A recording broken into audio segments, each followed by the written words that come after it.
Hello students, how are you? I hope you all are fine and safe at your home. I am Vikas Ranjan, PGT Biology from KVU NGC Ankleshwar. In last video lecture, we have discussed the structure and diagram of nephron.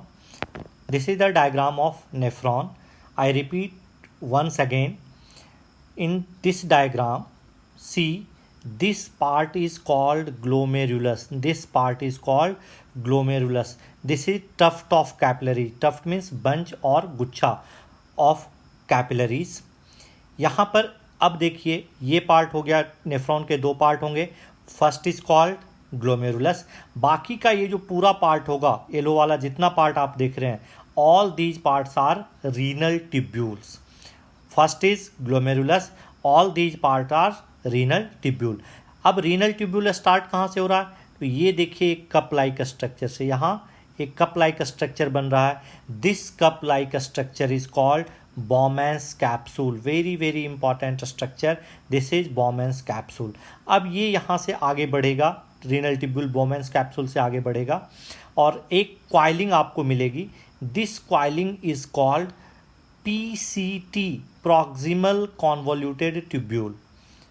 इस coiling के बाद renal tubule आगे बढ़ेगा और अब यहाँ पर एक हेयर पिन लाइक स्ट्रक्चर बनाएगा.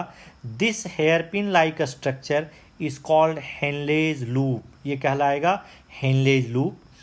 इसके बाद फर्दर क्वाइलिंग होगी.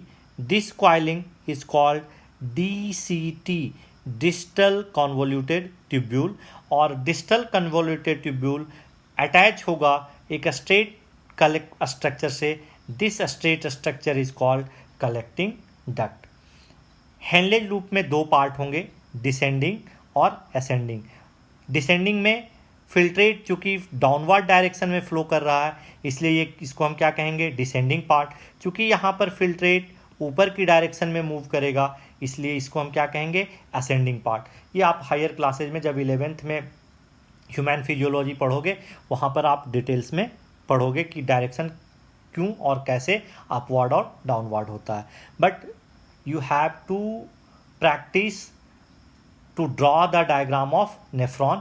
It is very very important for your board examination. आपके बोर्ड एग्जामिनेशन के लिए ये बहुत ही इम्पॉर्टेंट है. ओके, अब हम लोग आगे बढ़ते हैं और बढ़ते हैं यूरिन फॉर्मेशन की तरफ. कि अब नेफ्रॉन एक्सक्रीटरी ऑर्गन हो गया, नेफ्रॉन का स्ट्रक्चर, फिल्ट्रेशन यूनिट हमने पढ़ लिया. अब यूरिन का फॉर्मेशन कैसे होगा?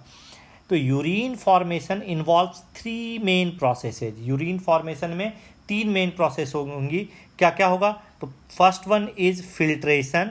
This is also known as glomerular filtration. क्योंकि ग्लोमेरुलस में होगा इसलिए फिल्ट्रेशन तो है, बट चूंकि ग्लोमेरुलस में हो रहा है इसलिए इसका नाम क्या हो गया? Glomerular filtration. Second one is reabsorption and third one is secretion. तो यूरिन फॉर्मेशन में 3 प्रोसेसेस होंगी, नाम याद रखना है: glomerular filtration, reabsorption and secretion. आपके बोर्ड एग्जाम में डायरेक्ट क्वेश्चन पूछा जाता है कि explain the process of urine formation in brief. Human beings में यूरिन फॉर्मेशन कैसे होता है, ब्रीफ में बताइए. तो आपको ये सारे पॉइंट्स लिखने होंगे.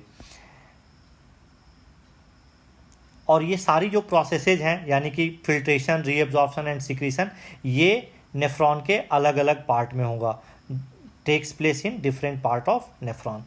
The renal artery brings the nitrogenous waste like ammonia, urea, uric acid along with excess water, salt etcetera into the nephron. Nephron में कौन लेके आएगा?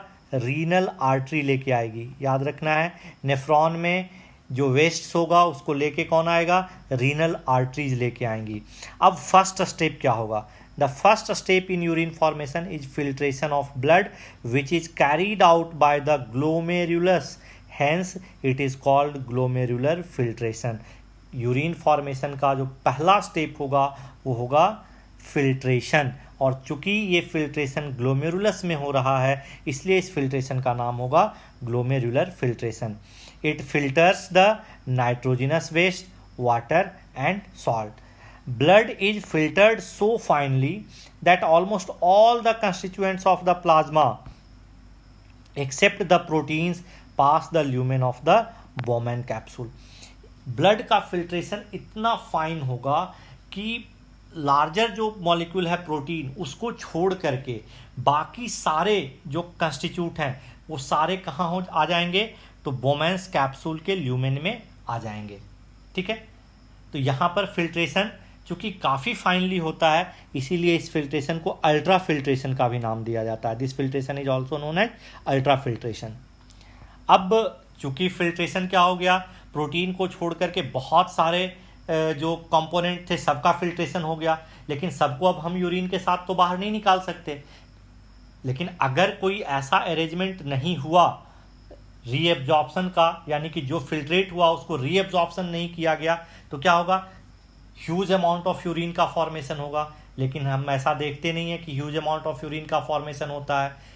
आपको एक डाटा आगे आप पढ़ेंगे कि पर डे हमारी किडनी जो होती है लगभग 180 लीटर फिल्ट्रेट तैयार करती है। कितना?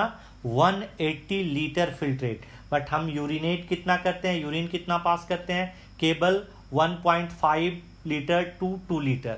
180 लीटर 180 लीटर का फिल्ट्रेट तैयार होता है, लेकिन यूरिन पास कितना करते हैं, केवल 1.5 litre to 2 litre per day. इसका मतलब क्या हुआ, बाकी का जो फिल्ट्रेट बना वो कहाँ गया, वो रीएब्जॉर्ब होता है, उसको वापस क्या किया जाता है, रीएब्जॉर्ब कर लिया जाता है। तो second step in the urine formation is reabsorption.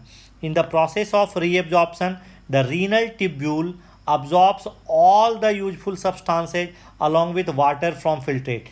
क्योंकि बहुत सारा वाटर भी उसमें निकाला जाता है और सारे वाटर को हम एक्सक्रीट नहीं कर सकते, फिर हमारी बॉडी में वाटर की काफ़ी कमी हो जाएगी। इसलिए जो यूजफुल सब्सटेंसेज है अलॉन्ग विद एक्सेस वाटर उसको क्या कर लेता है, रीनल ट्यूब्यूल फिर से अब्जॉर्ब कर लेता है। The useful products like amino acids, glucose, salt etc. are reabsorbed by the capillaries around the tubular structure and goes into the renal vein। ये वापस reabsorb कर लिया जाता है। अब कितना reabsorption कितना होगा, कितने अमाउंट का होगा, तो the amount of water reabsorbed depends on the how much excess water there is in the body and how much dissolve waste there is to be excreted. ये दो फैक्टर के ऊपर डिपेंड करेगा कि हमारी बॉडी में कितना एक्सेस वाटर है और हमें कितना डिजॉल्व वेस्ट बाहर निकालना है। दो factor, one is amount of water and second one is amount of waste. इन दो फैक्टर के ऊपर डिपेंड करेगा कि रीअब्जॉर्प्शन कितना होगा। अगर आप समर और विंटर सीजन को कंपेयर करें तो समर सीजन में क्या होता है, चूंकि समर सीजन में हम बहुत सारा वाटर क्या करते हैं, स्वेटिंग के रूप में बाहर निकाल देते हैं बॉडी से, तो हमारी बॉडी के अंदर वाटर अवेलेबिलिटी काफ़ी कम होती है। इसीलिए समर सीजन में यूरिनेशन कम होता है। जबकि अगर आप विंटर सीजन की बात करें तो विंटर सीजन में क्या होता है, स्वेटिंग लगभग नहीं के बराबर होती है, इसलिए वाटर की अवेलेबिलिटी बॉडी के अंदर ज़्यादा होती है और ज़्यादा वाटर प्रेजेंट है तो हम ज़्यादा वाटर एक्सक्रीट कर सकते हैं, इसलिए विंटर सीजन में हम ज़्यादा यूरिनेट कर पाते हैं। तो रीअब्जॉर्प्शन किसके ऊपर डिपेंड करेगा, दो फैक्टर के ऊपर डिपेंड करेगा। पहला, amount of excess water in our body and amount of waste we have to excrete. After reabsorption the remaining waste passes through the tubular structure into the collecting duct. बाकी का जो part होगा reabsorption के बाद वो कहाँ पहुँचा दिया जाएगा, कलेक्टिंग डक्ट में पहुँचा दिया जाएगा। Now tubular secretion is also an important step in urine formation as it helps in the maintenance of ionic and acid base balance of the fluid। Tubular secretion क्यों इंपॉर्टेंट है, याद रखिएगा। Why?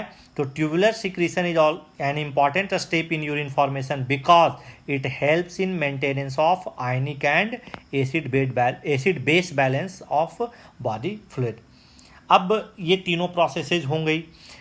अब जो यूरिन बना, the urine forming in each kidney, दोनों kidney में जो यूरिन का फॉर्मेशन हो गया, eventually enters a long tube the ureter. अब किडनी से जो यूरिन बना दोनों ही किडनी से, वो अब जो स्ट्रक्चर आपने देखा था, एक लॉन्ग ट्यूब लाइक स्ट्रक्चर था जो किडनी से बाहर निकल रहा था, उसमें यूरेटर में आएगा, which connects the kidneys with the urinary bladder. Ureters क्या करते हैं, किडनी को यूरिनरी ब्लैडर से कनेक्ट करते हैं। Urine is stored in the urinary bladder until the pressure of the expanded bladder leads to the urge to pass it out through the urethra।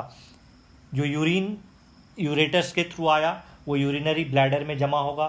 Urinary bladder चूँकि किसका बना है, muscles का बना है। वहाँ पर कुछ नर्व्स होंगे जो हमारे ब्रेन को सिग्नल देंगे, किसके लिए, कि यूरिनरी ब्लैडर फुल हो चुका है, now you have to pass the urine through urethra. तो ये सिग्नल मिलते ही हमें अर्ज होती है यूरिनेशन की और हम यूरिनेट करते हैं। तो this is the complete process of urine formation. Okay, another important topic that is artificial kidney या हीमोडायलिसिस। नाम सुना होगा आपने डायलिसिस का। किडनी हमारे लिए बहुत ज़रूरी है क्योंकि ये हमारे ब्लड का फिल्ट्रेशन करती है। हमारी बॉडी के अंदर 1 पेयर ऑफ किडनी होती है। अगर हमारी 2 में से कोई एक किडनी खराब भी हो जाए, एक किडनी अगर ठीक है तो हम एक किडनी के साथ पूरी लाइफ आसानी से निकाल सकते हैं। लेकिन कुछ लोगों में किसी कारण से, कारण कुछ भी हो सकता है, एक्सीडेंट हो सकता है, कोई डिजीज हो सकती है या कुछ और भी प्रॉब्लम हो सकता है, जिसके कारण अगर दोनों ही किडनी फेलियर हो गई, दोनों किडनी अगर काम नहीं कर रही है, उस कंडीशन में क्या होगा, ब्लड का फिल्ट्रेशन नहीं होगा। जो वेस्ट होगा बॉडी का वो पूरी बॉडी के अंदर ही फैलेगा और फाइनली इंसान की डेथ हो जाएगी। तो इससे बचाने के लिए क्या किया जाता है, वैसे लोगों का के ब्लड का आर्टिफिशियल फिल्ट्रेशन किया जाता है and this artificial filtration is called haemodialysis. तो kidneys are vital organs for survival. Several factors like infections, injury or restricted blood flow to kidneys reduce the activity of kidney. These are the factors. This leads to accumulation of poisonous wastes in the body which can even lead to death. In case of kidney failure, an artificial kidney can be used. Kidney fail अगर हो गई तो क्या करेंगे, artificial kidney use करेंगे। An artificial kidney is a device to remove nitrogenous waste products from the blood through dialysis. Artificial kidney क्या होगी, एक मशीन होगी जो आर्टिफिशियली ब्लड का फिल्ट्रेशन करेगी। अब क्या होगा इसमें, तो artificial kidney contain a number of tubes with a semi permeable lining.